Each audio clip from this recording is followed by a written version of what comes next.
I'm waiting for your voice.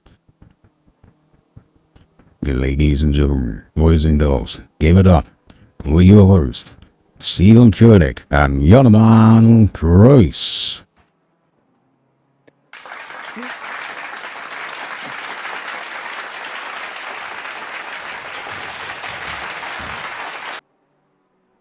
Yeah, not quite sure who that was, but good evening, everybody, and welcome to round 3 of the Grid Championship, proudly brought to you by Mettlestate and RaceFace. Tonight, we are coming to you live from Watkins Glen, and it's time to go bowling. And joining me in the commentary box is the one, the only, the world's fastest backmarker, Stephen Koenig. How are you doing tonight? I'm very good, thank you very much. I'm super excited for this race. Round number 3 of the at Watkins Glen. We're going to go bowling. We're going to have a bit of fun. We've done with the UK. We've tripped over the water, and we've now gone over to the US. But while we got a little bit, let's take a look at our standings, and let's actually take a look to recap on what happened in the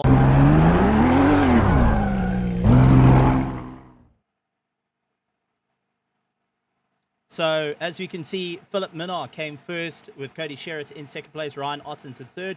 Cody Sherritt actually putting in the fastest time in qualifying at Brands Hatch with a 1:22.0, but the race was given to Philip Minnaar, but they both did the same time of a 1:22.6. First in history that we've seen here at RaceFace.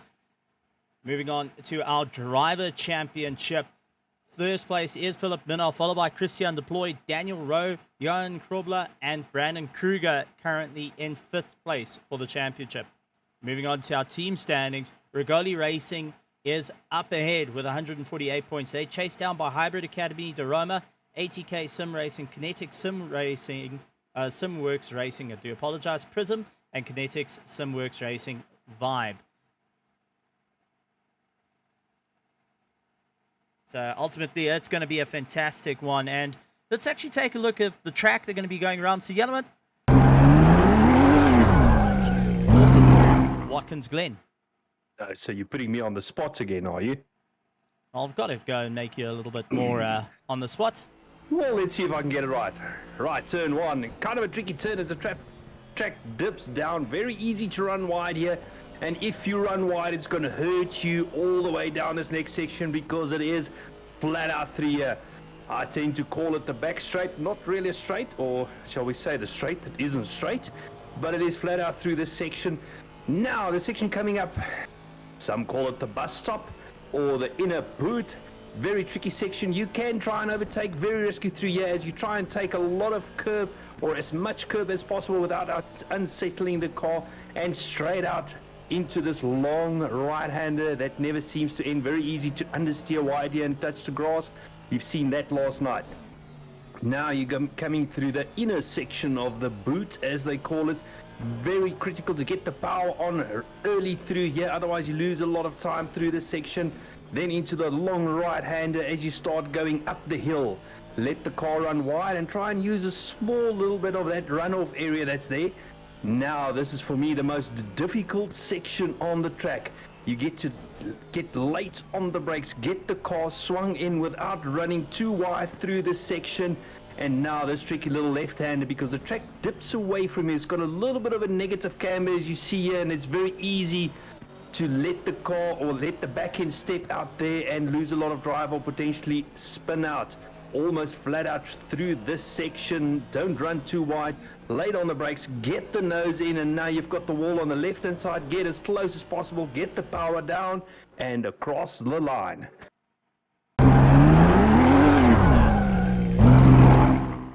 There we go. Bit worn out, but after taking a look at that, let's take a look at what's happening on the circuit at the moment with our drivers. And if we take a look, Cody Sherritt up into first place and part of the G2 racing team. And for anyone that doesn't know G2, it's a rather large esports team, usually in Dota, League of Legends, CSGO, Call of Duty, and a variety, now dipping their hands into racing. And Cody Sherritt representing not only from South Africa, but as G2. So moving away from the PWSR team, and I know I spoke to Alan, he says extremely proud of Cody, and a little bit sad that essentially the birds left the nest in that regard. Second place, Daniel Dematros-Petro. Philip Minnaar in third. Fourth place is Henry Meyer, followed by Johan Kleinans. Then we got Sanjin Pillay. We've been saying his name awfully a couple of times wrong, so I do apologize. Butchering it, yeah. We've been terribly butchering it. He's currently a drop down to sixth place. Ryan Ottens, who's in seventh. Tian Ilof, who was our winner from last night, battling it out. He's currently in eighth. Bego Grobler in ninth place. And 10th place is Essie Esterhaus, looking to take it all to the line. So some close times, gentlemen. And from what we've seen, the guys putting in a huge amount of effort here at Watkins Glen. Thoughts on the matter? What's going to happen? Well, firstly, I'm just going to refer back to last night. And we saw Daniel Dematros-Petro. Hope I've got it right. You know, he had some awesome pace in the beginning stages of the race, but unfortunately tended to drop away as the race progressed, the 45-minute race. Now, we don't know if that was because of tires or so forth. We'll have to see what Daniel does tonight. Then, Steve, going down that order, number 11, Daniel Rowe, I mentioned last night, it is as if he's still struggling a little bit with that BMW. You know, he made the change from a mid-engine car last season or last year to now having to drive a front-engine car. Maybe he's still getting a bit used to that. I think Daniel will eventually get the hang of that car, and we'll see him coming back stronger during the second half of the season. It's going to be a very interesting one, but all eyes on this man over here. Currently in first place, came second in the last race. He put in an incredible lap time. First race wasn't quite to what he wanted, but looking to come make an impact. 142.5 is the quickest lap time, with Philip Minnaar chasing him down 142.6, so a little bit ahead. But Daniel, 142.7. Then you got Henry Mayer down into the 143, still warming up the tires, as we can see. Then we've got Johan Kleinans, who's actually posted in the YouTube section and said that he's going to make it past turn 3. I'm not saying anything. I wish Jan all the best for his drive tonight. May it all go swimmingly, and all the best. I'm just going to say nothing. Well, we've also got Christian de Ploy, who's part of the 80K team, and we've seen them doing quite well. Unfortunately, not in the race at the moment, and it's rather unfortunate. We actually had a chat to him. There's some technical problems going on, and that's why he is not in the race, so we wish him well. His teammate as well getting, unfortunately, load shedding times not in the favor, so the guys are having to keep an eye out on it, and, well, hope that the points don't get away from them. And absolutely, it's kind of, critical for Christian, because currently he is lying second in the championship. So, unfortunately, he can't be here tonight. I think it would have been awesome to have him and to see what he can do with that big Mercedes around this track. Last night we did see the front-engine cars having a little bit of the upper hand, but Stephen, so far tonight in qualifying, that does not seem to be the case. Now, this is where it's going to be rather interesting. The Honda's very, very quick, it has been pointed out. We saw Dematros-Petro get into the lead and do quite well until, unfortunately, the Honda snapped on him. So Cody Sherrod hoping not to have that problem.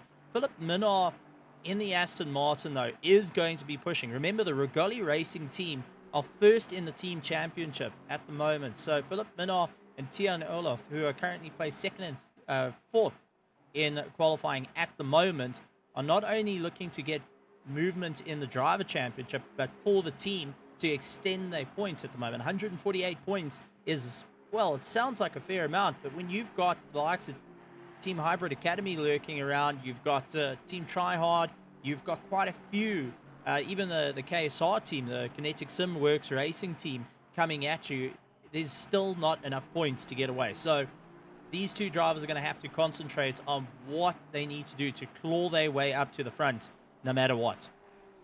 Absolutely, and currently Philip Minnaar and Elof running together on track. Steve, we mentioned it last night. I want to mention it again. That's a pretty awesome looking race car that you're seeing on screen.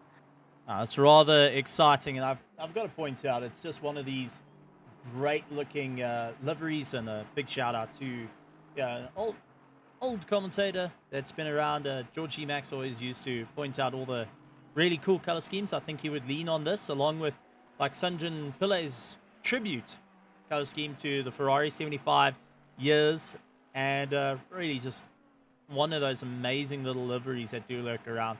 But also, if you go and point out, we have the Race for Hope livery that was around, and that's beautiful purple. But then you can't go wrong with a little bit of British green, much like your old Lotus.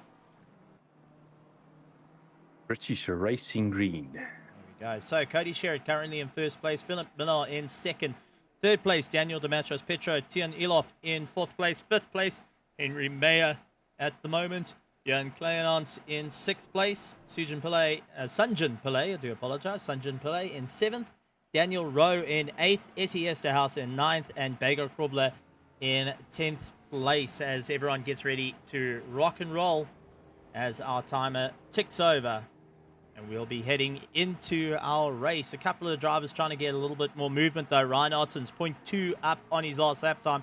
He's caught behind one of the McLarens, trying to pull himself along. Can he get out of the 11th and get into 10th? And into a little bit higher than the top 10. I'm sure he's really pushing hard at the moment, trying to utilize the tow from that McLaren and really get going. And that's actually one of the Renaults. It's Gideon Reno, who was up on his last lap time, also pushing what he can do. That's by the Kinetic Sim Racing Works Vibe team. So they're also fighting for the team championship at the moment through the final corner. So close to the wall. Heading down the straight, Ryan Otten's just using the tow all the way through and across the line. Ryan Otten's up into 8th place. A little bit of a struggle in qualifying, but we all know it's a long race. It's no sprint race by any means, so anything can still happen. The guys can make up a lot of positions. Christian Deploy in the chat saying Honda's looking super quick. Yes, Christian, they do look super quick, but last night we also saw that they were a little bit of a handful as well. And Christian's just saying also that load shedding he's got load shedding unfortunately tonight, so he couldn't make it. So the ATK team looks like they've got load shedding all around tonight. Yeah, well, let's take a look as we head down to the track as the cars have lined up.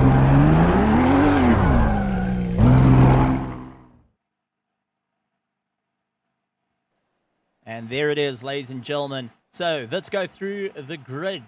Janneman, this is all on you to go through the grid this time around. I'm usually the one to do it. Oh, thank you very much. Leading out the pack, Cody Sherritt. Second place, Philip Minnaar. Third place, Daniel Dematros Prieto. Fourth place, Tian Elof. Then fifth place, Henry Meyer.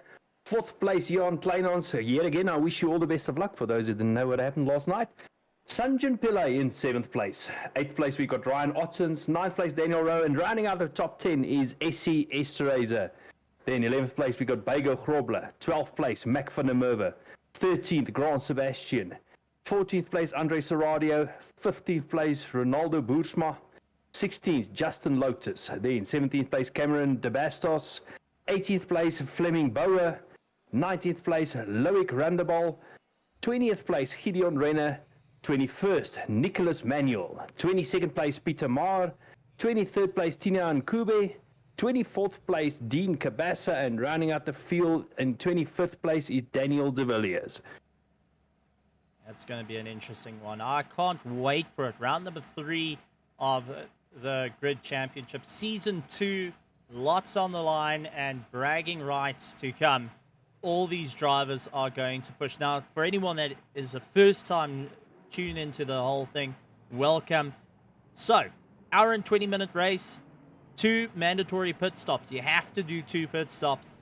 These cars will get to the end by doing 1 pit stop. So it means that the second pit stop has to be a very calculated one. You can do it early on in the race, you can do it late, you can do what you can, You haven't got much time to warm up the tires because they're rounding the final corner now. So brakes, tires, everything's cold, and they're going to be diving it to the line. So Cody Sherritt leading out the pack with Philip Minnaar lining up side by side.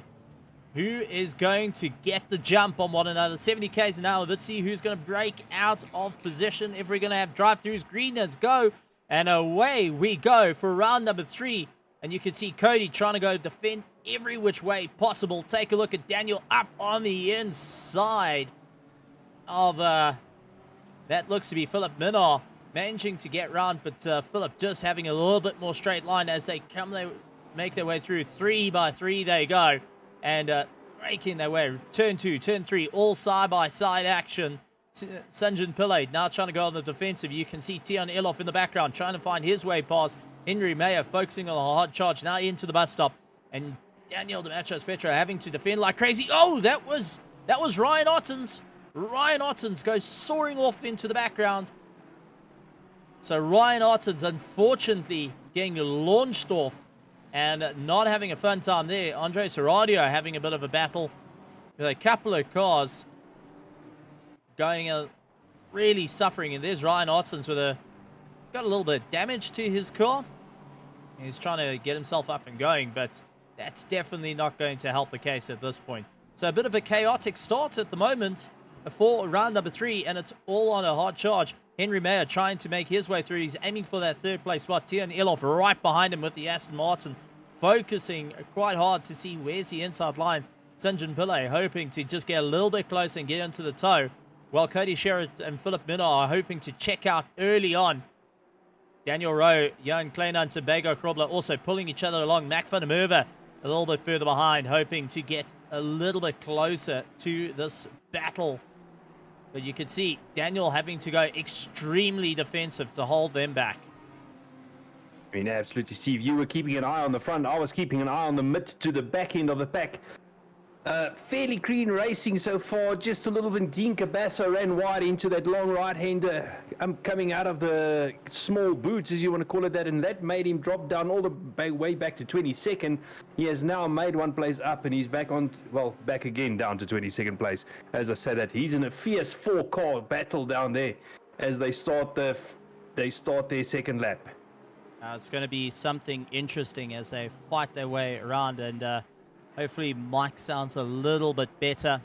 I've done a little bit of changes on the settings. Daniel Rowe battling out with Kleinanson, just having no luck to try and run away at the moment. It's turning into a bit of a harsh race for everyone to try and keep it all together. But now, gentlemen, while they are battling out like this, what do you think is going to be the main worry in terms of, well, tire usage for one and fuel usage while they slug it out?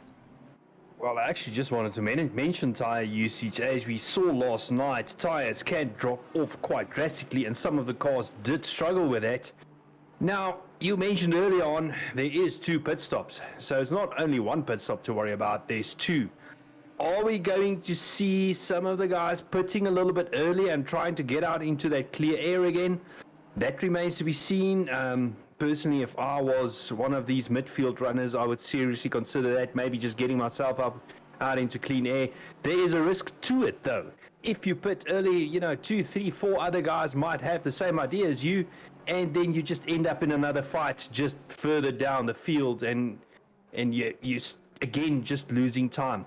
As far as tires are concerned, Stephen, personally, I would go try and get it halfway, that you split it 40-40 and try and get the best out of both worlds. I don't know if you're going to see anybody try and do this race on one set of tires. I think the drop-off in tire performance is just too big for that one. It's going to be one to keep an eye out for, and anyone that's driven around Watkins Glen knows that this is going to be a very difficult race, and Henry Mayer really going on the attack, trying to get by. Tian Elof just focusing on the charge at the moment and hoping just to keep close enough that once the door opens, he's going to go for it, considering his teammate is starting to run a little bit ahead. And as you see, Bego Krobler getting past Kleinans with Mac van der Merwe trying to chase him down. But Daniel Rowe, who was taking a little bit of an excursion over the curbs, pushing incredibly hard to catch up to the likes of Sanjan Pillay ahead. little bit further down the field, though, we've also got Daniel de Villiers and Bauer having a crack at one another, and you can see Bauer really focusing on a hard charge to try go up on the inside. Couple of Hondas joining us this evening, which is great to see for the championship. And Ryan Artens, sporting a little bit of light damage to that Porsche, is suffering from it as he's got his competition just rearing up behind him, trying to figure out where they can get by. Where's going to be the right opportunity to do it as they make their way around the circuit. So Ryan Otten's in a world of hurt at the moment. It's something that I just wanted to mention for you. It does look like Ryan is struggling. Now, what do you think he's going to do, Steve? Is he just going to try and wait it out, or is he going to try and dive into the pits early and maybe get that damage repaired? Because at this stage, it does look like he is struggling in terms of lap times, running in 18th place. I mean, he should actually be a little bit higher up the field than that. But having a look through the previous lap, it does look like, a little bit of contact there. But it does look like he is struggling for some straight line pace compared to the other cars. Well, Fleming Bauer, unfortunately, got a little bit of a love tap and a late Valentine's gift. And you can see all 4 cars of Daniel de Villiers, Ryan Ottens, Fleming Bauer, and Peter Meyer getting into the battle. Peter Meyer trying to make it 3 wide into bus stop. Not a very good move, and there is the contact. Let's see if we can actually go back a little bit and just see from our helicam with what happened. Ryan Ottens, unfortunately, just not getting a lucky situation. You can see a little bit of bumping and squabbling. Peter Meyer trying to make his way through, and this is where you got to take a look at things. You've got, I don't know, Ryan Ottens had nowhere to go. Peter tried going up on the inside, and there's the contact, just the tap, and unfortunately Ryan Ottens was a bit of a pendulum going through the field there. I don't know, risky move, and well, not sure if it was the right move to go for, and unfortunately it's impacted quite a few people's races in that. Your thoughts on that?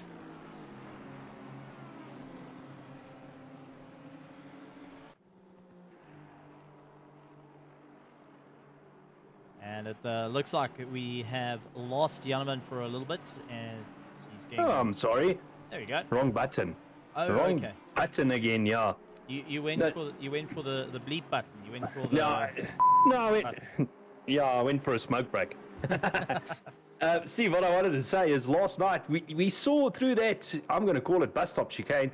I'm not going to call it the small boot. It's not even a 50-50 chance. You've got less than a 50% chance that your pass is going to be successful. If you pull it off, brilliant, but we've seen more often than not that, we do see some sort of little bit of contact through there, and that's exactly what we saw there again. It was a risky move. The door closed, and, well, at that point, where do you back out? It's the question when you to be hit the asked. wall? Well, unfortunately, Ryan Otten's getting a bit of a lap tap from behind, has changed his entire race at this point. He's he's in the pits, so yes, getting some what I repair. wanted to say, if Ryan wasn't thinking about pitting before that, he definitely thought about it afterwards. What on earth happened to Bauer here? Let's actually take a look. This is Fleming Bauer, and he came to a stop on circuit, so something's gone drastically wrong for the little Honda. Holding 5th gear, nailing it through hard onto the brakes, through the bus stop, all looking clear here. A little bit of a turn. Too much grass. There's a tank slapper. See, I mentioned the Honda can be a little bit of a handful, and we saw him taking the slightest bit of grass there, and the rear end stepped out, and you just saw that snap, and that was the end of that.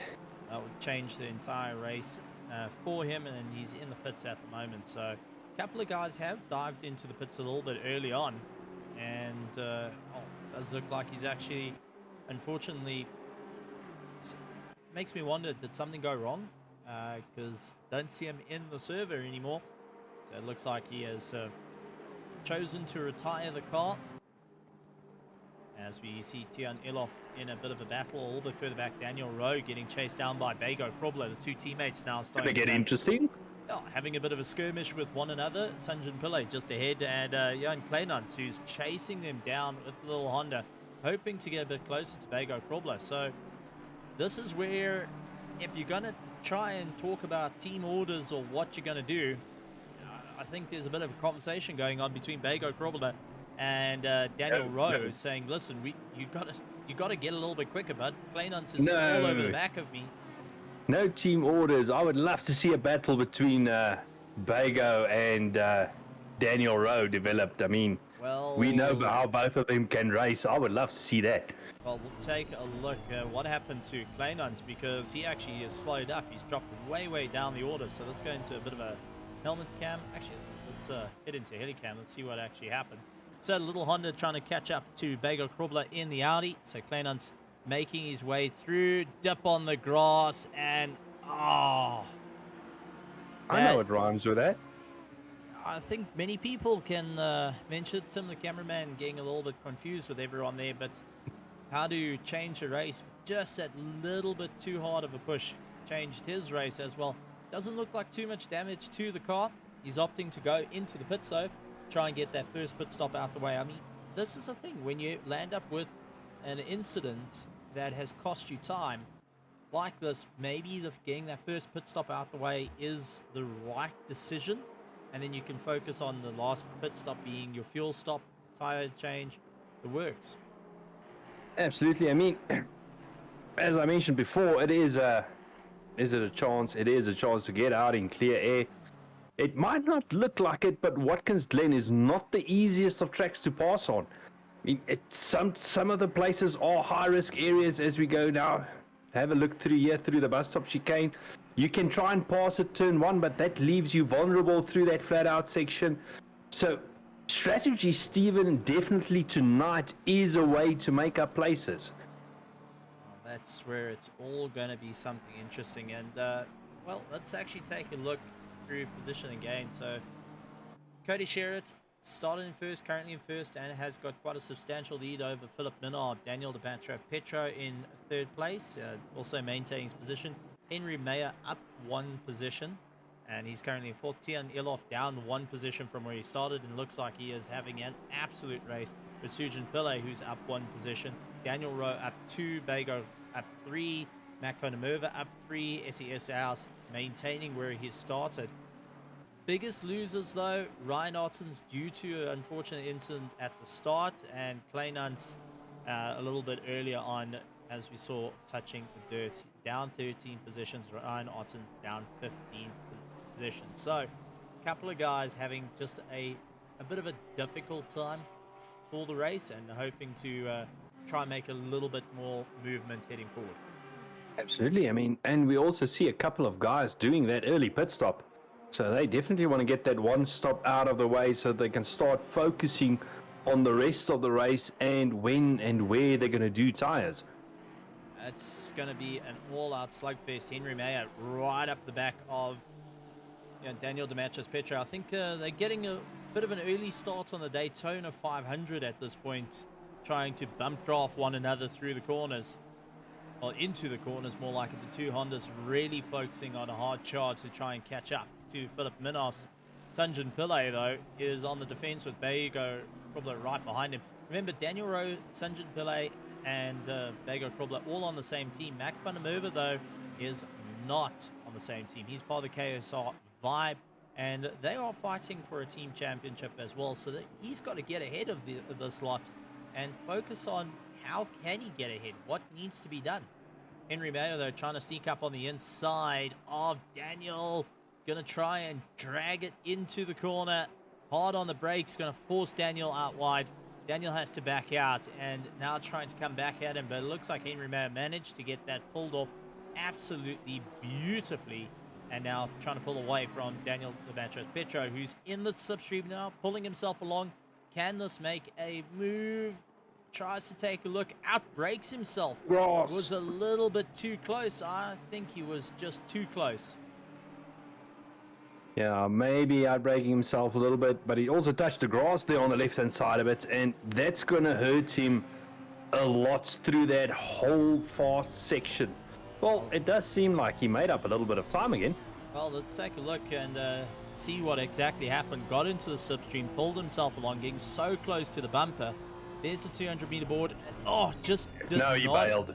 He bailed. He did not expect Henry Mayer to break a little bit earlier, and you could see he actually changed, I think it was his brake bias at that point, just as an immediate oh shucks situation. It might have changed something else as well. That's it. It was a definite run out of, listen, I've got to get away from this, otherwise we're going to land up with one big headache. And now it's fallen into the clutches of Daniel Rowe, Sanjin Pillay, Bego Krobler, and Mac van der Merwe, who are all chasing him down with a complete intent to go and take that 4th place position away. You know, Steve, Dan, when you spoke about Daniel, and I'm talking about Daniel de Matos Preto, you mentioned Daniel Rowe, Sanjin Pillay, Bego Krobler. It's not exactly 3 names you want behind you on a racetrack now, do you?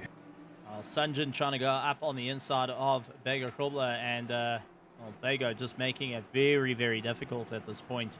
Bego able to maneuver his way around the Honda, and now Mac van der Merwe on a hard charge to try and claw his way back up. So this is going to be an interesting run for the likes of Sanjin, who's got his teammates ahead and now needs to think what can he do to claw his way back up through the field and not get caught out. Yeah, I think one of the things that Sanjin must try and do is let Bego and Rowe, pull him along, because he's slowly but surely, well, very quickly, starting to come under pressure off Van der Merwe, and then he's going to have a fight on his hands. Van der Merwe closing up on that slipstream, but he's not close enough at this stage to make a move. So I'm pretty sure Sanjin is aware of that Audi in his rearview mirrors. That's going to be an absolute challenge for sure. You can see Mac van der Merwe tried going up on the inside. The Audi really focusing on the dive in. Now, this is where we've actually spoken. I know that guys in the chat, all the different drivers are going to be talking about it and just trying to figure out what strategies are being employed, what setups the cars have currently got, whether guys have gone for more straight line or if they've gone for more cornering, how much aero have they put on the cars to try and claw their way through, and what is that going to do to the overall race? And not just the overall race, but running that higher downforce. What's the difference in tire usage going to be over a car that's maybe running less aero and is a bit more skittish and sliding over the racetrack? So interesting thing. For me personally, I tend to go for the higher downforce type setups. I want the stability in the corners to push harder. Other guys I know, they prefer the loose cars, and what's the saying, Stephen? They say loose is quick. Well, that is it. Loose is quick, but your margin for error is a lot smaller. You can land up with a world of hurt to it, because all it takes is one moment you're not 100% awake, one moment that you just can't get that car under control. For me, that's half the race. Well, fair enough. But I mean, we've seen guys clipping the dirt so far, and that's ended the race. That has turned their entire race onto its head. So you've got to be so careful with what you're going to do. And now that you're in the race, there's nothing much you can do.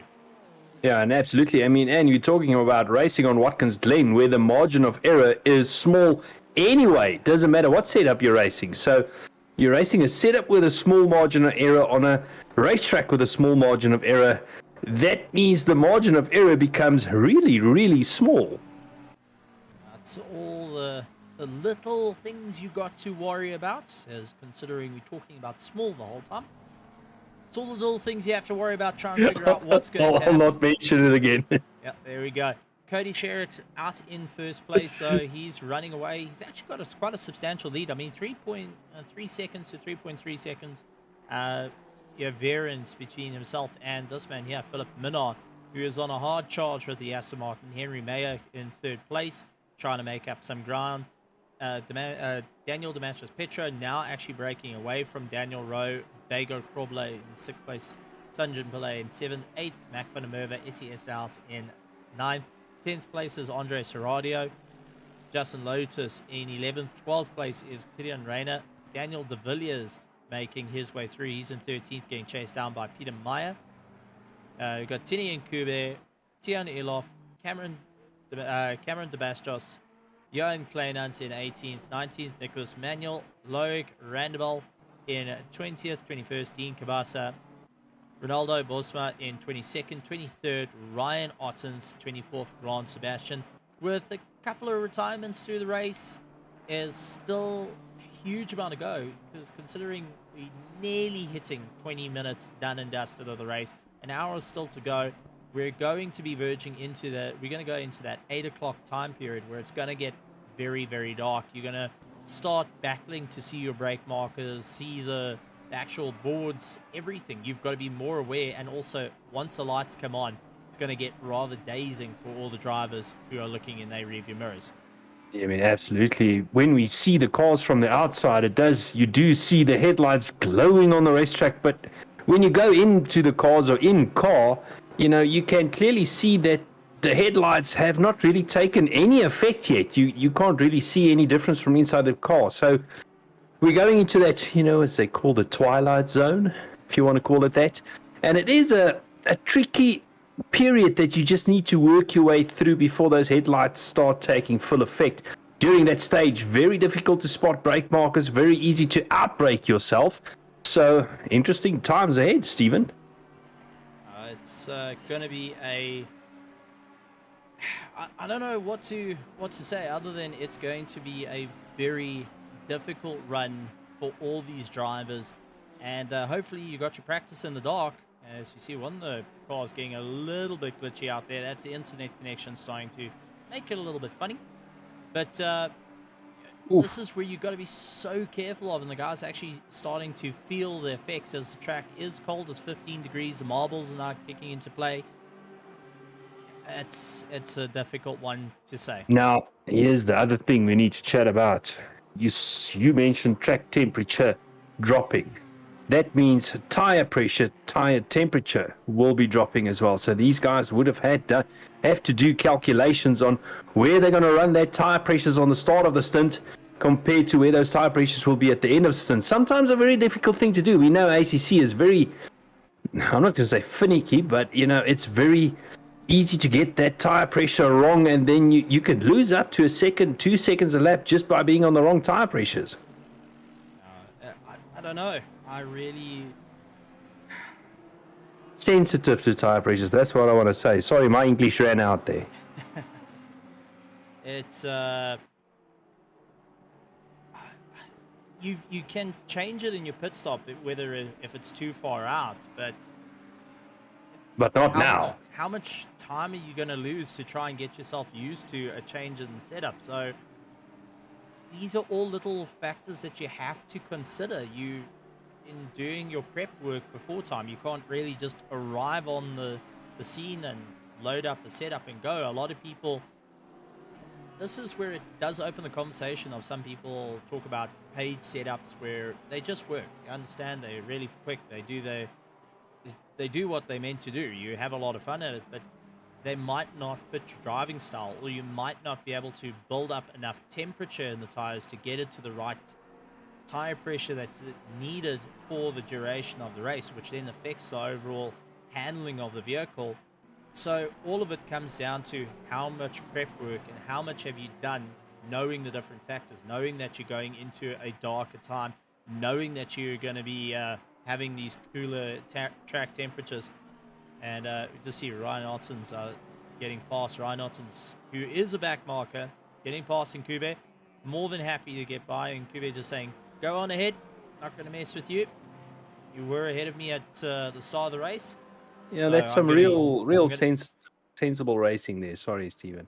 No, I think it's absolutely brilliant. Now just trying to utilize the toe to get a little bit closer to Peter Meyer. So he actually tapped off a little bit on the straight, was getting drawn in, but using Ryan Ottens to catch up to this man here, Peter Meyer, who's going to be watching his rearview mirrors very carefully because, well, Ryan Ottens and Peter Meyer did not have the friendliest conversations early on in the race, and now it's all coming back. Round 2, here we go.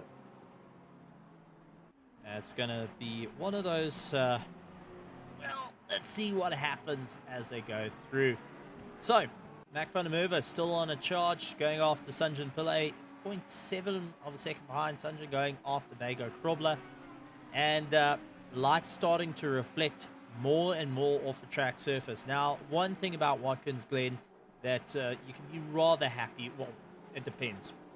There isn't as much lights out on the circuit, so it isn't as bright as majority of the circuits that we do race on. In turn, you don't get a dazing effect. A lot of people that are running higher graphics do end up having the like a flare effect come through the windscreen. That can cause a bit of an issue, especially when you have cars with lights on behind you and now you're passing essentially a street lamp. It does make life a bit more difficult. Now you don't have to worry too much about that and just focus on what's ahead of you. But this is where you rely on muscle memory to try and guide you through the race and try guide you through of where your brake markers are, where everything is, and how you must, which gear, how much braking. All of that becomes muscle memory to pull yourself forward. I mean, absolutely. It's all those small little things you need to take into account throughout a race like this that transitions from light to dark. But having a look out on screen, Sanjan Pillay is starting to fall back into the clutches of Van der Merwe. So he has lost that contact a little bit with Bago Grobler. And that does actually look like Bago is having a little bit of a flash there to his teammate Daniel Rowe. Maybe just letting him know that I'm on my way. Just a little bit of I'm coming through, whether you like it or not, sort of situation, I think. And it's going to be interesting. Pretty sure Daniel is saying, yeah, get closer first. Just a tad every step of the way at this point. But a couple of guys now starting to open up, the gap starting to get a little bit bigger. But let's actually go on board with Cody Sherritt at the moment and actually take a look from his in-car view of how it's getting a little bit darker out there. You can see battling it out. You can see the track is a little bit darker. Identifying marbles becoming a little bit harder. Marbles being just bits of rubber and other rubbish that has kicked off from the sidelines, kicked off from the tires, that can make your life rather interesting if you land up catching it. But as it's developing, you're starting to run into difficult situations where you can't identify it until you feel the rear starting to step out. So you're starting to work on pure feeling at this point to get your car moving forward. I mean, and also the other thing that we saw on that in-car shot, something I mentioned before, how ineffective the headlights are at this stage, Stephen. You don't really see much of the headlights well, not nearly as much as you would see when it becomes completely dark. So that makes it even a little bit more difficult. As our drivers make their way through. So far, a couple of drivers have done their pit stop and getting themselves sorted out. And just take a look. Peter Meyer actually having a great run with De Villiers. So it seems like De Villiers losing out to Peter Meyer, who's on a bit of a charge. De Villiers hoping to get a bit closer. But Peter Meyer coming across into iRacing and then from ACC and iRacing going and playing between the two. Very young 15-year-old that's going and turning a bit of heads at the moment in terms of sheer pace, going and fighting out with Daniel De Villiers. Gideon Reyna going after Justin Lotus. Good to see Justin Lotus a little bit further up. He's had a couple of rough races within the championship at the moment. Even though we've had 3 rounds, there's been a terrible time for the driver, but he has been keeping a positive outlook on how to move forward and what needs to be done. Absolutely. You mentioned Peter Meyer racing and iRacing as well. I actually race with Peter in one of the iRacing GT3 championships. And something we need to touch on, Stephen, how difficult it is to race on 2 completely different sims at this level. I mean, iRacing, GT3 on iRacing is by no means GT3 on ACC. Very different kind of feel to the force feedback and that type of thing. So pretty sure Peter is putting in, a tremendous amount of practice to get the feel right between the different sims. Oh, I think at this point he's feeling the pressure. Takes a look in his rearview mirror and sees Daniel De Villiers all over him. Tini Kube and Tian Elof now into the toe, pulling themselves along. You can see De Villiers tried looking on the inside, not close enough. Tini Kube having to go defensive as Elof is chasing him down. Elof actually has done his pit stop, so he's got one out the way and focusing on what needs to be done for his second one. Going up on the inside, the Aston Martin just having the legs on the BMW and snatches the position away from Tini and Kube, and now is on the charge to go after De Villiers just a little bit ahead.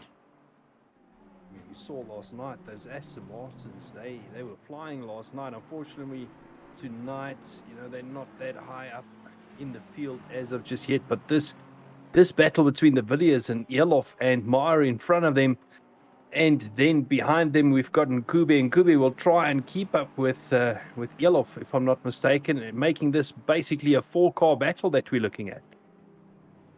It's going to be an incredible run right the way through. And what's going to happen? Well, no one can know what's going to happen at this point, because there's still the pit stops. There's still the mandatory 2 pit stops that are needed for the race. And a couple of guys managing to do it, getting an early pit stop. I see Alan Patterson has joined in the chat. Hopefully Mike's a little bit better, doing slight adjustments. Thanks, Alan, for going and letting us know. But this is where I'm going to lean on the chat on both Twitch and on YouTube to give us their thoughts. So far, we did have Bertha say an undercut is better from what he feels. And, well, I don't think he's wrong in that regard. An undercut, I think, will be a brilliant thing if you're caught up in so much traffic. If you take a look at Elof and De Villiers, who are slugging it out, at this point, you pushing your competitor into a difficult situation. You're trying to force him to use his tires a bit more. But what you can do is line yourself up, go into the pits before your competitor ahead of you is driving past it. Sucker him into a move. That is a possibility. But you also can have the front car that you following leading into the apex and then landing up with a world of hurt when he climbs onto the anchor. So a couple of suggestions have to be made, and you can be sure that the team managers are talking through. The pit bosses are saying, all right, this is what we're going to do. This is what we're going to have to make a plan. And the teammates, such as Daniel Rowe, Bago Krobler, are racing to go after Daniel the Matchless Petro at the moment. I was actually watching this. This is turning out to be a monumental battle with Rowe and Krobler going after the Matchless Petro. I mean, they're all over the back of him, essentially. Okay, I just want to point out once again, this man over here. This is Jan Kleinans. For anyone that doesn't know Jan Kleinans, he just sent a message in Text YouTube. and drives. Yeah, he texts and drives. He's listening to the commentary right now and said, well, we're going to see what the undercut looks like. Has pulled into the pits and now getting himself back out. I mean, don't know what to say. What my apology, let me just explain to everybody what my apology was at the start of the race. I mean, Jan was doing exactly the same last night, and I said to him, he was, watch out, he's going to hit the wall, and he hit the wall on turn 3. Oh, as we see Bago, not Bago, Daniel Rowe, a little bit of contact, and Daniel de Matos Preto losing it through that bus stop chicane. That's unfortunate, and that shows you how easily the slightest bit of contact through that section of track can make things go horribly wrong, Stephen. Oh, that's it. And Daniel Rowe, who got a little bit elbows out, but I think both was staring at one another and just seeing the white in each other's eyes to get a little bit forward. So not quite the race they wanted, but Daniel now having to try and drive around with a bit of balloons attached to his car to focus on the charge. Absolutely. But anybody that has raced against Daniel Rowe, myself included, you will know Daniel will never back out. And that's something, surely, Stephen, you need to take into consideration when you're battling with Daniel. If he sees a gap, he's going to go for it. And he's not going to back out from that. And then with Bago behind him, Bago is going to follow suit. He races, I would say, fairly similar style to Daniel. I'm not calling it aggressive style of racing, but I'm saying if they see a gap, now we've got Bago against Daniel. That's going to get interesting. Well, there's the interesting part. The two teammates colliding. What a drift. Ultimate drift. And Sanjit Pillay comes by, also goes a little bit elbow out and says, well, listen, I'm going to also give you a bit of a left tap there. But the two Hybrid Academy teammates literally got shoulder to shoulder with one another. It did not work out. Both of them coming out on a terrible loss there. And, well, not quite what any expected, but you can see first contact was a bit of a slide around, and you can see Bago trying to rejoin the circuit. Sanjin up on the inside. He gives a little bit of a push to Daniel Rowe, and Daniel now having to try and pull his teammate back, not quite what the two expected, and maybe a slight miscommunication of, listen, I'm coming through, and well, the driver's saying, listen, I'm not going to back down from the situation either. That's essentially what happens when two drivers races each other that does not back out, either of them. I wouldn't like to be in that pit right now. That's rest assured on that one. It's a kind of a case like, I see Daniel Rowe's gone into the pits, but it's kind of a case of Bagel. No, Vegas staying out, and Daniel Rowe into the pits. So maybe the decision there came and said, well, listen, you dive into the pits, move out the way, and let's not try and recreate what we just had. Yeah, I mean, that was honestly a case of you brake first. No, you brake first. It's what are friends for, other than getting you drifting through the bus stop? Well, it was an awesome drift. Well, taking a look at our race at the moment, 44 minutes left. Cody Sherritt still up in first place, now making his way through the back markers. Henry Mayer chasing down in second place, along with Sanjan Pillay, Mac van der Merwe, Bego Krobler, Daniel Dematros Petro, Essie Esterhaus, Gideon Rayner, Peter Meyer up into 9th place, 10th place Daniel de Villiers, Philip Minard up in, well, actually diving up into 11th place and has done a pit stop. So he's got one to go. Daniel Rowe in 12th. Andre Serradio in 13th. So, just before you move on, I just want to mention Daniel Rowe was stationary for 13.2 seconds. So that means Daniel did not take new tires. Philip Minard, just in front of him, was stationary for 35 seconds. So that means Philip has taken new tires on his last pit stop. Henry Mayer going and make his way through. Cody Sherritt is into the pit, so he's getting himself sorted. And let's take a look at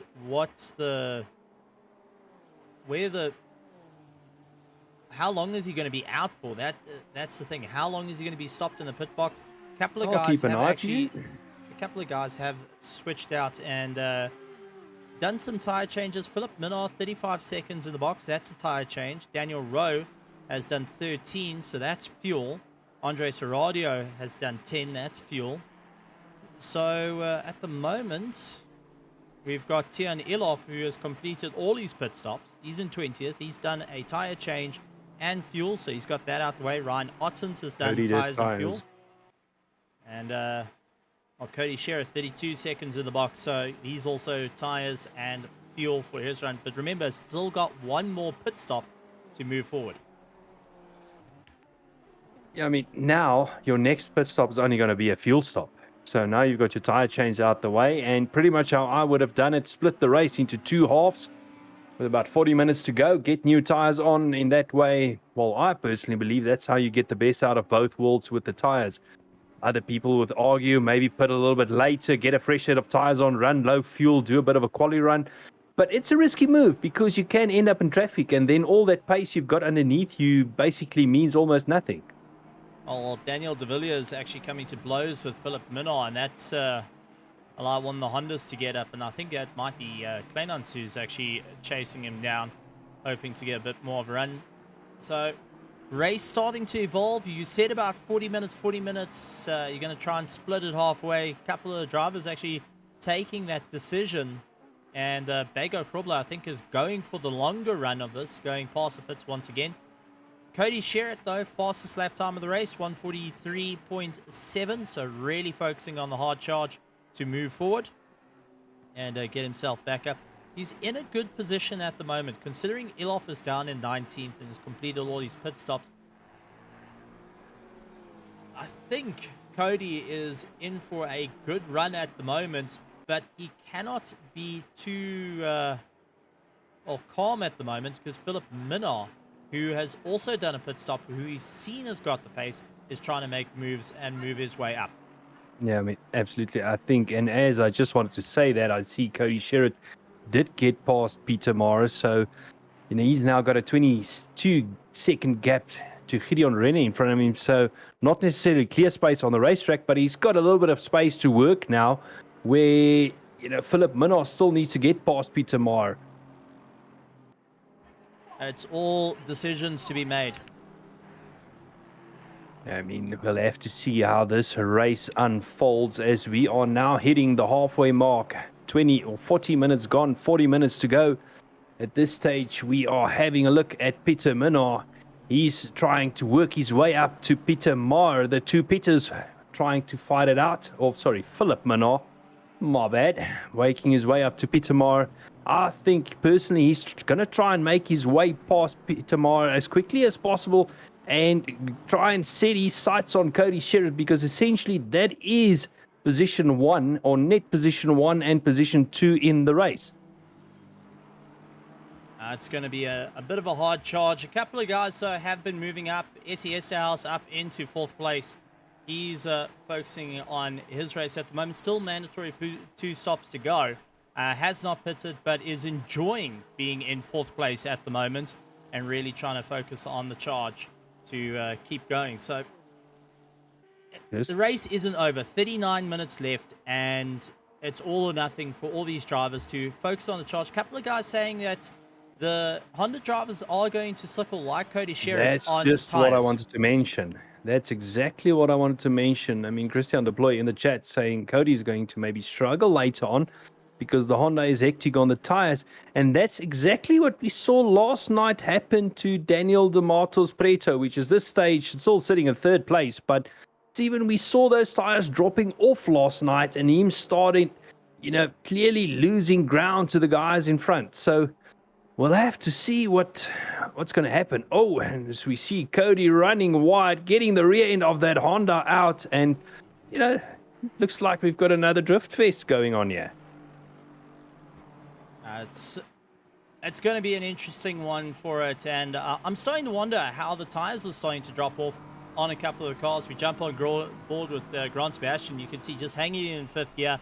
Daniel de Villiers has also got a little bit of a problem with one of the Hondas just keeping within the tow. And I think all the guys have now started mixing back markers, our front runners, mixing it with the back markers, and how it's all going to end up and who's going to be up ahead, who knows how it's going to work out, who's going to have the advantage through it. I mean, in these longer types of races, hour and 20 minutes, negotiating traffic, if you want to call it that, it's all part of the racing and how you can negotiate yourself through those back markers while losing the least amount of time possible. But it goes both ways. It's the same for the car that's being lapped. It's kind of an art. You need to let the faster car go through without also losing as little time as possible. Currently, we're driving with Daniel de Villiers. He is currently in 7th place. And he's, currently now moving up to 5th place, I see, according to my timing sheet. So I don't know if ACC is still a little bit behind, but Daniel de Villiers, he is 1.5 seconds behind Philip Minnar. So he's trying to get that position back and move his way up the field. It's going to be... I don't know how it's going to all work out. The guys are going to really start finding out Daniel Rowe up onto the back of Daniel de Villiers and really trying to claw his way through. So Daniel de Villiers has to keep an eye on his mirrors. Considering Daniel Rowe has done his 1 mandatory pit stop, he still needs to do 1 more, but has got the pace. Dives up on the inside, but there's a contact. Little bit of a slight nudge. Daniel de Villiers managed to keep it up and going, and they're pulling their way going. But as I wanted to mention, with you're running with both your pit stops still to be made, do you think it's worthwhile fighting the likes of Daniel Rowe that has already done one of their pit stops? Or, essentially you are in a different race. So might be a good idea just to let him go and lose as little time as possible instead of fighting him. As we watch this little battle now, Daniel de Villiers and Daniel Rowe. Daniel Rowe at this stage, 0.5 of a second behind. It does look like he let de Villiers pass again. but now setting his sights. I have mentioned that De Villiers still needs to do both his pit stops, so he might be diving into the pits fairly soon. Decides to stay out. Daniel Rowe now only 0.2 of a second behind. He's trying to line him out. De Villiers defending that inside line. Rowe going outside and tries to go around the outside and does make the pass stick, but does run wide. This is going to hurt him on the exit, and that will allow De Villiers to come back, but no. Rowe stays on the outside, and they go side by side. Daniel Rowe has got the slight upper hand and does make the pass. Now, De Villiers are going to try and slot into that slipstream and maybe come back at him through the bus stop chicane, a little bit far behind. Don't think has a little bit of look on the inside, but decides against it. So we'll have to remain to be seen when Daniel De Villiers is going to go into the pits to make his first pit stop. It does look like now that Daniel Rowe has made his way past, that it seems like he's opening up a slight little gap and starting to pull away from De Villiers. If we have a look at our last pit stop, Daniel has already done his first pit stop, so it remains to be seen. Yes. I just want to... How's it? I got caught up in the moment. Sorry, I forgot about you. It's all good. I just want to bring up Tian Elof has completed all his mandatory pit stop. He's in 14th place at the moment. Everyone else ahead of him has got 1 pit stop to 2 pit stops to go.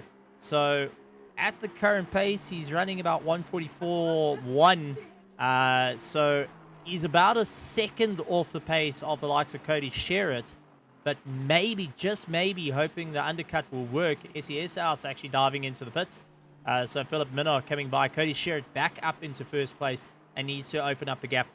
I would say a rough gap, a good gap to open up for your pit stop is going to be about 18 seconds. What's your thoughts on that? Depends on what your tires are doing.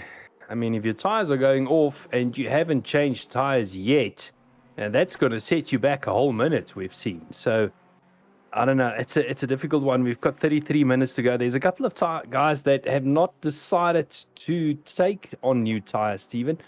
And I don't know if that's going to come back to hurt them or what do you think? I think it's going to... I don't know what to think about it. Every time that I've done testing at Watkins Glen in a variety, whether it's GT4 or GT3, running an hour and 20 minutes on one set of tires is you're asking a lot for it. You're asking the tires to hang on for dear life for a long period of time, and it can land up in a world of hurt very, very quickly. Towards the end of the race, you're going to be dealing with no grip. You're going to be on ice. At the moment, it's 14 degrees. We've lost a degree out on circuit. So that factor's coming into play. There's one person coming to mind when I say all this. Daniel Rowe, currently running 3rd position, has not taken on a new set of tires yet with 32 minutes to go. His last pit stop was only 13.2 seconds stationary. That's just enough time for refuel. That's not enough time for tires. Tires, we're talking 32 to 35 seconds, even 36 seconds, depending on how much fuel you take. Stationary to get new tires. So Daniel still on the same set of tires that he started this race with. Well, I have to agree with our comments coming through. A night race is incredibly cool. There's nothing like it. I think it really challenges the drivers, but Daniel De Villiers has not pitted, so he's got to try and make his way up. But a night race is definitely switching it up a little bit. Maybe we have a bit of rain later in the season. Who knows? How about a night race with rain? Come on, Mr. Burtis, you guys. I see you watching. Wink, wink. I think there's going to be a few drivers that are going to be having a conversation with you going in. Why are you wishing ill on going and inviting rain and darkness in a single race? A night race with rain on Bathurst. With Yanneman participating. Yeah, that's not going to go well, is it? It's all talk. It's all great until you gotta be there to do it. And our last one didn't go so well, Jan. I don't know if you remember it all though, but maybe between you and I, we hit the wall hard enough to forget. through Well, Bathurst. we also forgot what the tire pressure should be on ACC. Oh, are you talking about our last race on Bathurst? Yes, we actually did do a night race with everything, and it didn't quite end up the way that we wanted. There was a little bit of contact between Ryan Ottens and Justin Lotus. So actually take a look and see what happened. And I got a funny feeling Ryan Ottens and Justin Lotus just misjudged each other's braking. And, well, it's easy to do. Take a look how dark it is. You can't even see the grandstands properly. Getting right up behind Justin Lotus. A little bit of a nudge, trying to make his way through. Porsche just having a little bit too much of a run on the BMW. The slightest of nudges and climbing onto the acres. But you could just see how difficult that it's becoming out there because how dark the surroundings are for the drivers to try and view what's going on. You got the car ahead of you saying, like, Ryan Ottens has got you, and he's trying to claw his way around. Absolutely. And as we saw last night, with some of these cars during a night race, you do not want to pick up front end damage because they start blinking as soon as you hit those brakes, meaning the lights shut off. Then you've got no lights while you're on the brakes. Oh, there's a beautiful shot of the Aston Martin, and Henry Mayo has actually come to a stop and looks like he's also disconnected. But, I mean, you could see lights ablaze with these cars. It's getting darker and darker. The interior lights actually becoming a little bit more prevalent for you just to keep an eye out on what you need to do. And a lot of people think that this wouldn't affect you, but thanks to the game engine of the Assetto Corsa Competizione, well, when you're sitting in this situation right here, as you come bailing through, as Andre Serradio has just gone past SES House, and I think had a change of color of his shorts at that point, life can get rather interesting. And, well, this isn't even the highest of what the graphics can be, so people are running the higher graphic cards who can push out more of what's going on. Well, it's a darker situation, and the lights are a little bit brighter than you expect. Yeah, absolutely. I mean, night races on high graphics is something else. But what's even worse than that is sunsets and sunrises. I hate sunsets and sunrises. Just not a morning person or an evening person. You just come You're around. You just come around a corner and all of a sudden you can't see anything. It's just poof, white screens. I would play copyrighted music here, but I wouldn't recommend it. But everyone knows what music we're referring to. Bertus has got a job for me. He says Janneman can drive the safety car. Bertus, I'm all up for it. Next race, I'm driving the safety car on the formation lap. At least then I can lead a race in the pro division for one lap. You've got to make sure that everyone's got the pit limiters on for you. Don't stress, buddy.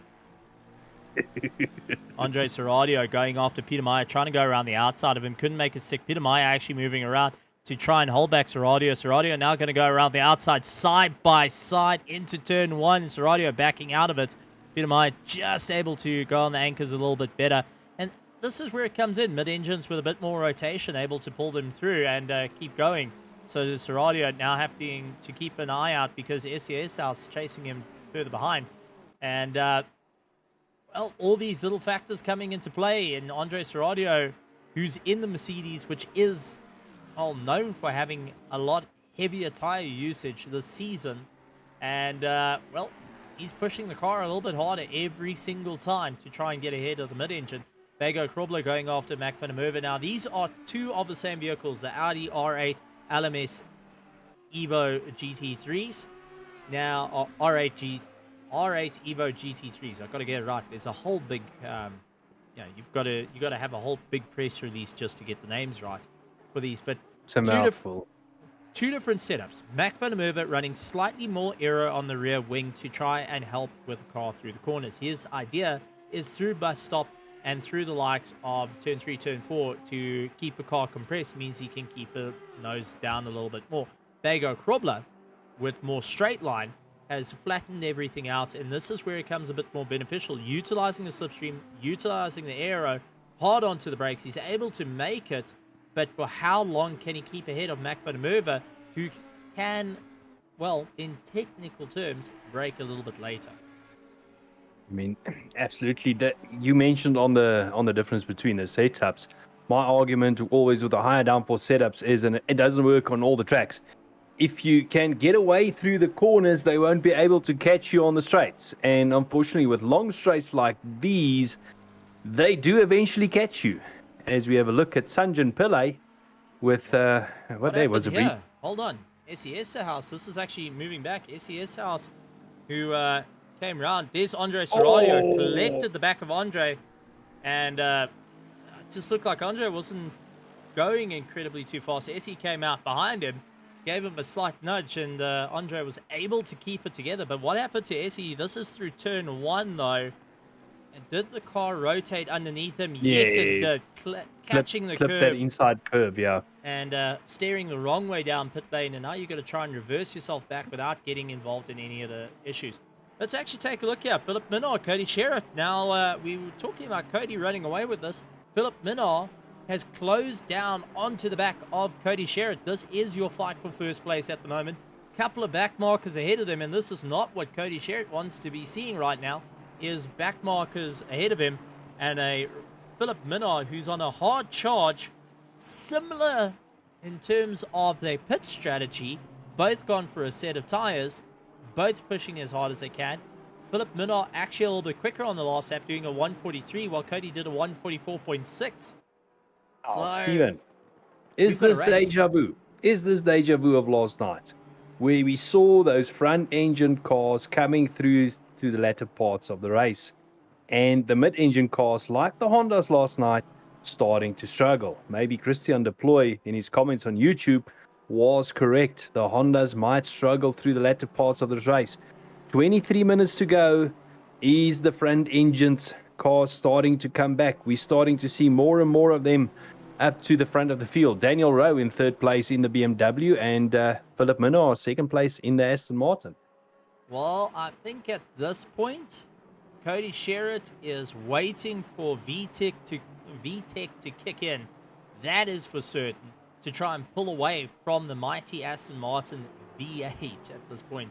It's chasing him down, and you know, when you're in a race for first place, you've got 23 minutes left. You're focusing on tire management, fuel management. You've got back markers now, and you see this Justin Lotus actually moving out the way, coming off the throttle, allowing the guys to go through, and just saying, listen, I'm not going to worry too much about this. You guys go through, keep on the charge. Let me stay way out of this fight. Don't want to get involved. And, well, as much as, you know, it impacts his race, it's very respectful to do that, to just give him an opportunity, especially on a circuit that the last thing you want is someone to try and outbrake you into the bus stop, because so far this race, we've seen what happens. It does not work out. But it's less than ideal. Now, put it that way. If any one of these two, Cody Sherritt or Philip Minnaar, has got somebody in their ear that can have a look at gaps behind them to see where they will filter out, should they pit now? Do you think, Stephen, that might be an idea? Because obviously when you start getting into a battle, you are running slower lap times. So maybe an idea for either Cody Sherritt or Philip Minnaar to see where they'll filter out if they pit now and fuel till the end of the race. Maybe this is something that might be won with an undercut. Well, talking about fueling, this Ferrari of Daniel de Villiers. Now, on our system, it shows that he's still got 2 pit stops to go. No tires, no fuel has been put on. He hasn't dived into the pits. What is this Ferrari running on? Solar power at this point, because it's still going with 20 minutes or 21 minutes left of the race, and he's still got the mandatory pit stops. He's not slowing down and not diving into the pits anytime soon. Something is going to have to give at some point on this Ferrari. I mean, absolutely. We see the bare limit on these type of cars in terms of fuelage is about an hour and 10 minutes. Which, if he runs the tank dry, that will leave only 10 minutes in the race and less than 10 minutes to do his 2 pit stops. Well, at this stage, he's actually only got, 17 minutes to do all these pit stops? That is something that might get interesting, and something we will have to have to keep an eye on as this race progresses. But as I said, only just under 21 minutes to go. At this stage, we're having a look at Daniel de Petro flashing Sanjan Pillay, saying he's coming through, but Sanjan just saying, no, you're not coming through to the bus stop today. I think both of them have learned that there has been a couple of, as we could call them, nudges when they go through that little section. So Daniel will have to slot in behind Sanjan for yet another couple of corners. Passing through this next section is kind of difficult. So this is more of a case of trying to get as close to the car as possible and trying to line them up for either a turn one pass or a pass through the bus stop chicane, unless you get a run on them through one of these straights. But it does look like Daniel is struggling a little bit with traction out of that corner. Let's see what happens through this next section. Closing up on Sanjan. Definitely closing up on the straights, but let's see what happens through this next tight section. It's right and then left. This is a very tricky little corner as the track dips away from you. Very easy to lose the rear end of the car. And now the final two corners, and then it's the pit straight. So let's see what Daniel can do once they start another lap. Well, another little battle to keep an eye out is Tian Elof and Daniel Rowe are slugging it out with one another. So, I mean, we've got three battles within the top 10. We have got Cody Sherritt and Philip Minnaar, who are on a hard charge right now. Philip Minnaar trying to go up on the inside of Cody Sherritt. Couldn't make it stick, was a little bit too far back to make a battle there. You got Sanjan Pillay going and battling it out with Daniel de Petro. Then you got Daniel Rowe and Tian Elof, who are also slugging it out. So wherever you look through the field, the guys are all having a phenomenal battle out on circuit and really showing what they can do in the skill level of our pro division. I mean, absolutely. Daniel Rowe has dropped back to 9th position. So he has completed all his pit stops. And Daniel de Petro losing the Honda there, Steven. Now, that's going to spoil that little battle a bit. Now, Sanjan Pillay and Daniel actually getting super close to one another. We go back a little bit and you can see it was heading into the bus stop, side by side with one another, staring at the whites into the eyes. But, you know, there's only so much track, and unfortunately, there's the nudge. Sanjan was able to get away from it, but Daniel, who had to take evasive action not to hit the little orange barriers, landed up with it sliding out, and that's a race of his one turn out. A little bit further behind was this little battle, which is still going on at the moment, and that is Tian Elof and Daniel Rowe still slugging it out amongst each other. So, you know, still got two very close battles at the moment.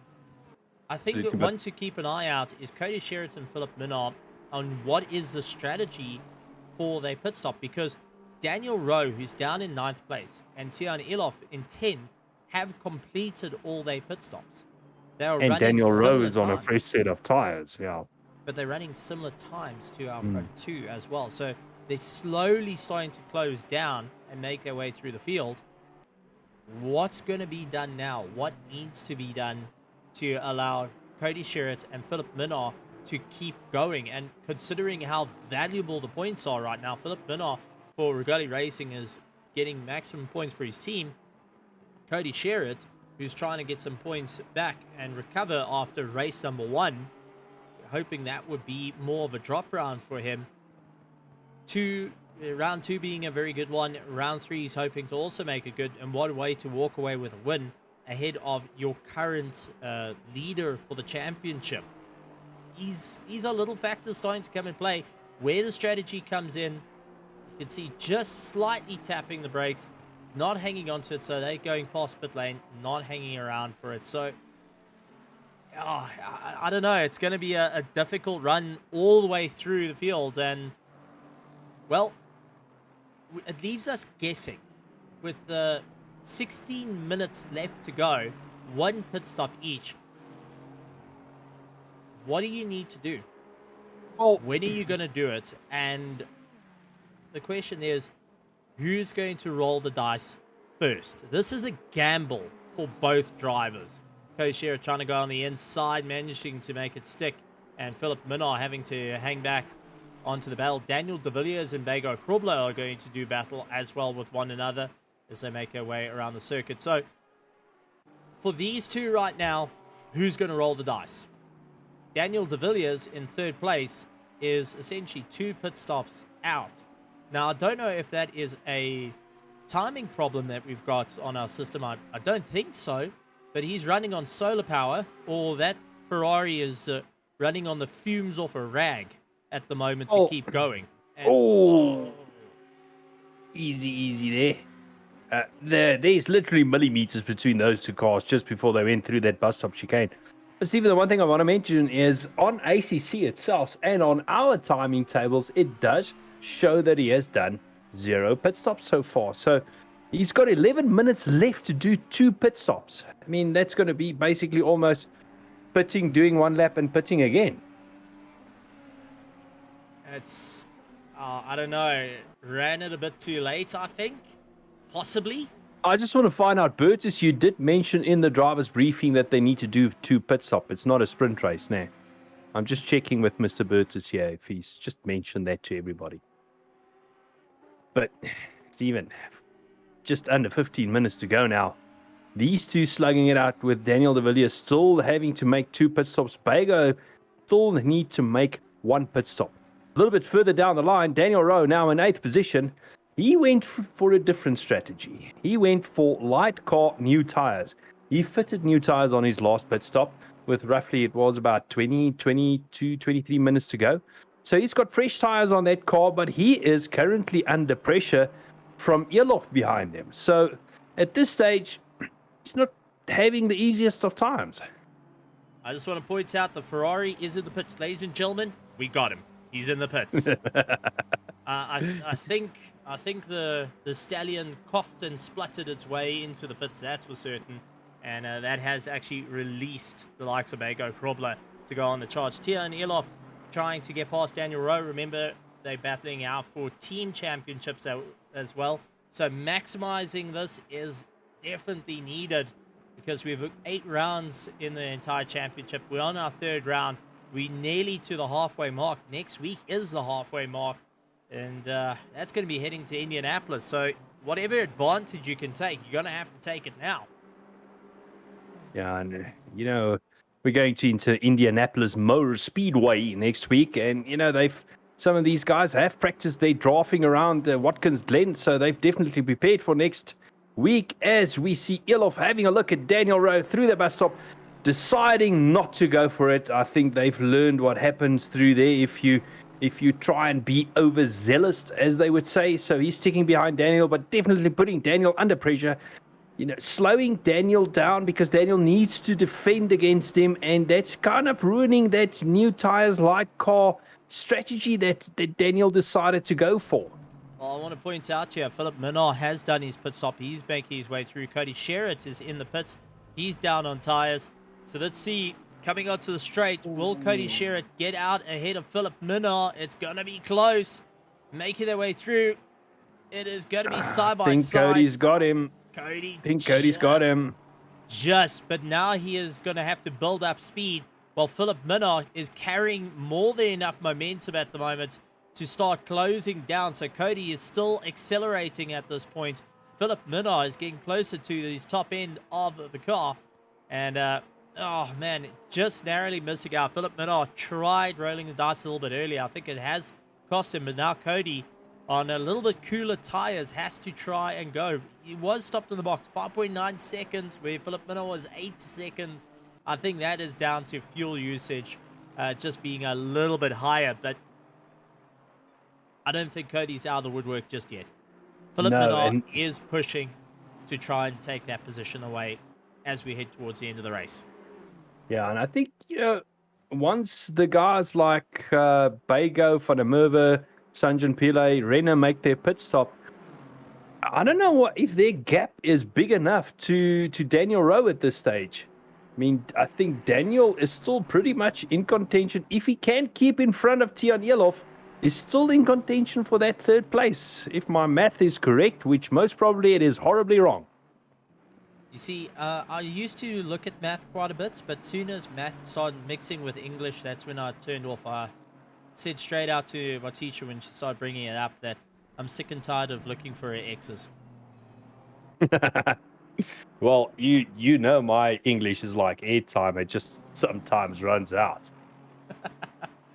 but these are the things that you have to consider in racing of what's going to be the gamble. What do you need to do? What's going to give you the advantage? As you see Mac van der Merwe pulling into the pits, that's allowed Sunjan to get by and launch his way past. Tian Elof is still battling it out with Daniel Rowe as they still nose to tail racing between the two. I think the Aston Martin has firmly connected with the back of that BMW, and I think there's a nice tow rope in between the two of them. Elof getting all kinds of sideways, trying to push as hard as he can. Daniel Rowe not giving up the fight at the moment. So, I mean, these two are in a proper little dice. And on the inside, a little bit of contact, but he made it stick. But Daniel running a little bit wide. We'll see if Daniel is able to get back. He's on his rear bump as they go through this section. So Daniel definitely going to get a little bit of a slipstream. And now, Stephen, the bus stop chicane. What's going to happen? Who's going to break the latest? Who's going to give way? Most probably nobody. Elof trying to go to the middle of the circuit and just crab walk a little bit to try and slow down Daniel Rowe, and Daniel actually having to back out a little bit, carries the momentum through to get right onto the back of Elof and really focus on the charge. But I mean, ladies and gentlemen, you want to see how dark it is in the car. There we go. This is all you see. That's as far as you can see inside the vehicle as you make your way around Watkins Glen. And well, try and guess your brake markers when you can't even see the corner ahead of you, and then you start getting tunnel visioned into your competitor that's just ahead of you. I mean, this is not a fun place to go. And Tian Elof, you think he's having an easy run. This is all that he can see. And take a look at his rearview mirror on the right-hand side, the little screen next to the rev counter. That's what he could see with Daniel Rowe's headlights constantly hounding him at this point, and can take your eyes off the road very, very quickly, especially when you're sliding it through the corners like he's doing. Yeah, that rear end of that car, it looks a little bit lively, that Aston, and I think it's going to get even more lively through corners like that, where the rear end, it's got a natural tendency to step away from you. It does, however, seem like he opened a little bit of a gap to Daniel Rowe behind. Don't know if Daniel will be able to come back at him as we hop to SC Esterhazy. He's in a battle with Justin Lotus. Justin Lotus going out a little bit wide, and SE trying to go up on the inside.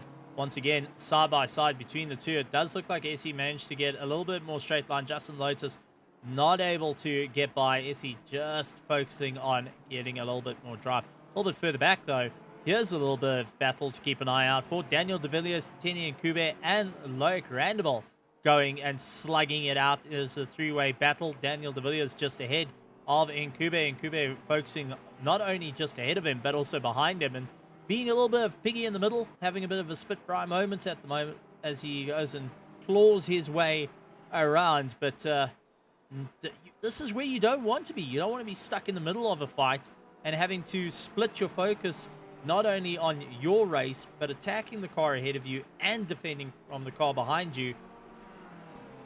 This is the worst position for him to be in. You've just mentioned it, splitting that, attention from attacking to defending. But at this stage, Nkube is attacking. He's not thinking about defending. And then Randable, that looked familiar. I think Loic got a little bit overzealous, and unfortunately that has cost him. So let's actually go back a little bit and see what happened from the helmet cam of this. It looks to be likes of Loic taking a look at Nkube, trying to keep in the tow, and I think got a little bit fixated, dives up on the inside, just outbraked himself, carrying too much momentum, and just unfortunately got too close. Like Icarus flew too close to the sun. Do you think he can blame? Do you think he can blame that on netcode? No, I think that was a definite visiting the rear wheel arch just to check your tire pressure. I'd still say my issue was netcode. Well, I want to also bring up this little battle here. Both Gideon Reyna and Sanjit Pillay, even though they're not too close to one another, about 2.6 seconds between it, both of them have yet to do their mandatory pit stop. One left to go. Grant Sebastian a little bit further down. Unfortunately, he has been out for quite some time. He's not in this... well, he's retired the car. You can put it like that. But Killian Rayner and Sanjan Pillay, still one stop to go. 5 minutes and 40 seconds left. Pit window's only open for 1 minute 38 seconds, so someone's going to have to bail into the pits rather quickly at some point, because essentially they have this lap to do it. No, there's no time. Yeah, there's not enough time to do another lap, so they will have to do that pit stop this lap. And looking, Sanjan leaving that pit entry very late as they dive into the pits. But looking back, Tian Elof has opened up a little bit of a gap to Daniel Rowe, and the gap back to Tian Elof, I don't think it's enough. I think Elof will get past Rayner and Pillay while they are in the pits. Let's see if I'm wrong. He's making his way through. He's keeping it absolutely floored at this point, and he's going to get by. They're on the right-hand side. We'll take a look at... there's also been a bit of contact here, so it looks like Daniel de Villiers and Kube have got a little bit of rubbing as racing. So let's take a look what happened. And coming through turn 3, turn 4, keeping on the gas. There is our leader, Cody Sherritt, just ahead of them. And a little bit of a love tap from Nkube. And I just want to point out Philip Minnar up the inside, threading the needle between the two. Just coming through. You want to talk on a hard charge? Philip Minnar going after Cody Sherritt is leaving nothing on the table at this point, and took one of the riskiest moves you can see, and I think one of the riskier moves we've seen during the season. And well, he's not hanging back at this point. Ryan Otten's trying to get at the low roundabout, does so. Oh, well, that was a oopsie. That would be a definite whoopsie moment. Don't quite know what to put that as, other than a little bit heavy-handed on both sides, not giving up. Yeah, I think they both wanted it.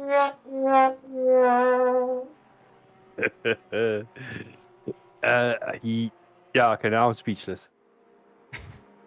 Trailer I forgot what. gone. Yeah, I forgot what I wanted to say with that one. I think it's just one of those things of, it's gotten to this point that it's so dark out there that when you miss the brake marker, you've missed it by quite a bit. When you're lining up side by side with a car, they just disappear out of view. Your how can I say, your blind spots have just gotten a lot bigger around you. You can't see as well. These are the type of things that night racing has provided a challenge for all the drivers, and it's very difficult to maintain a tremendous pace or keep on the gas for so long, like what all these drivers have been doing, bouncing between the 144s, 145s. But to keep this pace up in the dark, with a cooler circuit, with tires that are worn, and close racing, you're bound to land up in a world of hurt somewhere. Someone's going to land up not having a fun race. I mean, absolutely. I mean, on my side monitor, I'm watching currently Philip Minnar, but I'm watching him from a helicam perspective, and that just gives you an idea of how dark it actually is on this track. I'm basically watching a set of headlights and taillights and neon lights racing around basically racing around a black screen. There we go. This is all that you can see, and Tim the cameraman really doing some amazing work at the moment. But if you take a look at some side-by-side action, Justin Lowe's, Kleinans making their way through. Kleinans, who a little bit earlier said he's going to try the undercut move to hopefully claw his way through. He looks like he's got De Villiers in the Ferrari chasing him down. But that's how dark it is. It's gone to 21 minutes past 8, 1 minute and 27 or 25 minutes left. And Kleinans doing the undercut. You're saying, well, he's going to give it a try. He's going to do the commentator's experiment. I wouldn't call it a success. He's down 7 places from where he started. That was not good advice. Advice to any driver: don't listen to the commentators. No. Maybe next time. Here's an idea. Leanne, if you are listening, we are inviting you into the commentary box next week to do pit strategies for us, please. It's Wait. this is the type of racing that you got to be so cautious of, and never listen to the guys that have the microphone in front of you. No.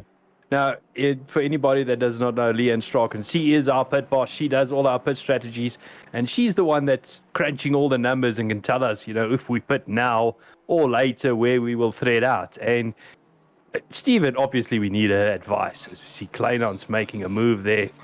Oh, is it Nkube running wide there? That's Justin Lotus. Lotus. Position. So Justin Lotus moving a little bit Maybe I far should- wide to carry a bit of momentum.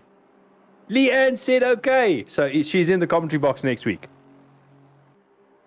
See, the problem is we don't really listen to our pit boss, and I don't think everyone else is going to listen to the pit boss as well when it comes to it. But final lap, and it is all on for Philip Minnaar and Cody Sherritt fighting their way through the bus stop. Philip Minnaar not hanging around. Cody Sherritt trying to pull away. 0.4 of a second between the two as they claw their way around the circuit. And you can see Philip Minnaar is on a hard charge. Cody Sherritt has got his foot buried to the floor at this point to try and run away from Minnaar. And not much time's left. Couple of corners to go. And you want to start seeing hands start getting tightened up on the steering starting to deform and get fingerprint marks on them. You want to realize that your left leg is starting to shake a little bit on the brake because you're getting those nerves coming in. This is it. This is the going for the win. It's on the final lap, and one mistake can change the entire race of it. And these two have been at each other, hammer and tongs, all race. And it's come down to this 2 corners to go. Cody Sherritt trying what he can. Philip Minnaar actually flashing his lights. I think he has said, well done. And just tip of the hat to Cody Sherritt. He's not going to keep his foot out of it just yet, trying to carry the momentum. And there's the bottom out. But Cody Sherritt taking the win for round number 3. And Philip Minnaar in second place. Going to be rather happy with that, I've got to say. 2 corners left. Flashes the lights and says, well done. I'm sure a bit of a wave as well. Daniel Rowe and Bago Krobler slugging it out. These two came to blows earlier. Bago hanging on to the back of Daniel Rowe. Can he make it up on the inside? Goes out a little bit wide. The Audi sliding a little bit. That has cost him time. He's still giving it everything he's got.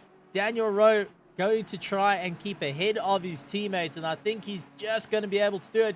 Bago trying to carry the momentum, both hitting the brakes at the same time.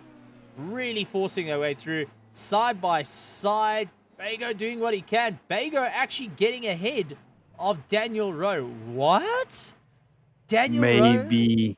Maybe. I'm not going to mention it. Maybe. Think the petrol tank wasn't big enough towards the end? Either that or maybe a lift. I don't know. Cody Sherritt in first place. Philip Minnaar in second. Tianan Elof in third. Bago Krobler in fourth. Daniel Rowe in fifth. Sanjin Pillay in sixth. Seventh place is Gideon Renner. Mac van der Merwe. Andre Serradio finishing up in ninth. Daniel Dematros Petro coming across the line. He's flashing his lights like crazy and finishing into the top 10. Good going. SES House in 11th place. Johan Kleinans, though, in 12th place. The man that's been listening to our commentary while we race. And well done to him for dealing with the insanity and being our guinea pig. Thank you very much.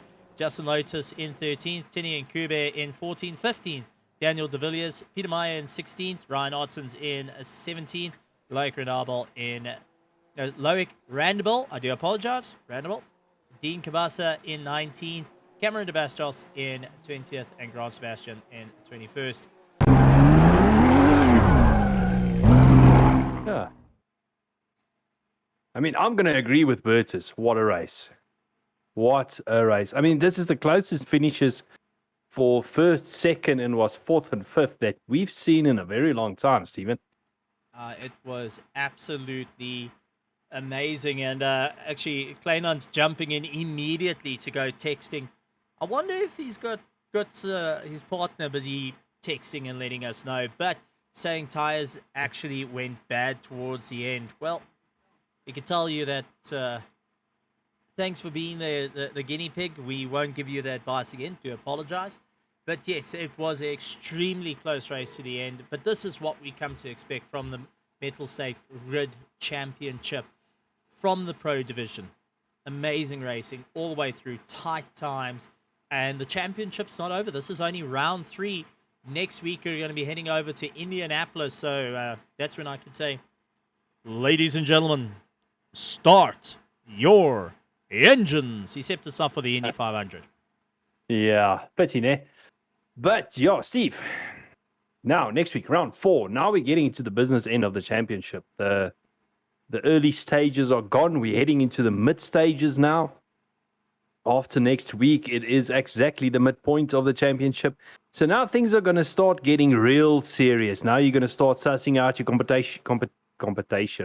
competition in this championship and see who your main rivals are for making up those places, not just in races, but also in the championship itself.